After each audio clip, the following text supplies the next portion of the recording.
Nang tarikat itu kan jalan. Jalan kama, jalan kepada Allah Subhanahu.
Kalau tadi kayak sabandi menurut tua guru-guru itu janjian sampai KTH Abu Bakar Siddiq.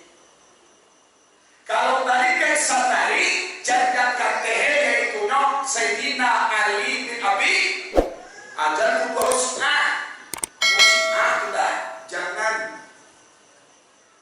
pernah aku bertanya kalau gua polis melimau di batang saya ya ayo ini semua ya boleh ada bayo na botai wan buya na satari yo na sabandi ko ba aja itu ya ayo we na satari ko sabananyo tai kek mandi hal ni ke satari ka bande ya kalau na sabandi ko cuma samo sabanannya nang tarikat itu kan jalan jalan kama jalan kepada Allah Subhanahu wa macam-macam cara kita untuk berjalan. Ada dengan cara sulua. Nyuko sokan waktu sampai 10 hari nyuko pulang rumah sulua ramai. Tapi kece almarhum guru. Kece kalau nak satai yuang kece kaboban dah lah mau si yuang lah. Aku mah dah si yuang sebenarnya. Nah satai ko dia yona.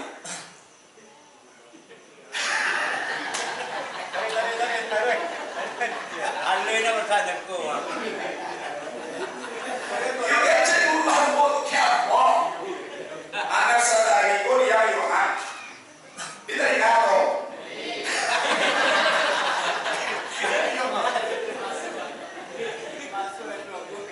Nasatari kalau nak sabari ino mencari Allah Subhanahu wa taala dengan suluan. Kalau kita tarikat satari bisa kita keluar dari diri di ma kita baru. Jadi mana awak? Oi. Nasatari ku awak bisa keluar daripada diri awak di ma pun kita baru. Baan keluar dari diri itu toko nan salamu ko nan nampak di awak nan cuek kan awak nan santiang kan awak nan pandai kan awak kan diri awak yang nampak awaknya di kalau bukan Allah mengaji tadi kisah tadi nyu bisa keluar dari diri di mana berada biar di rumah biar di musajid biar kini ko di kantor bisa contoh di kantor dapat santuan dari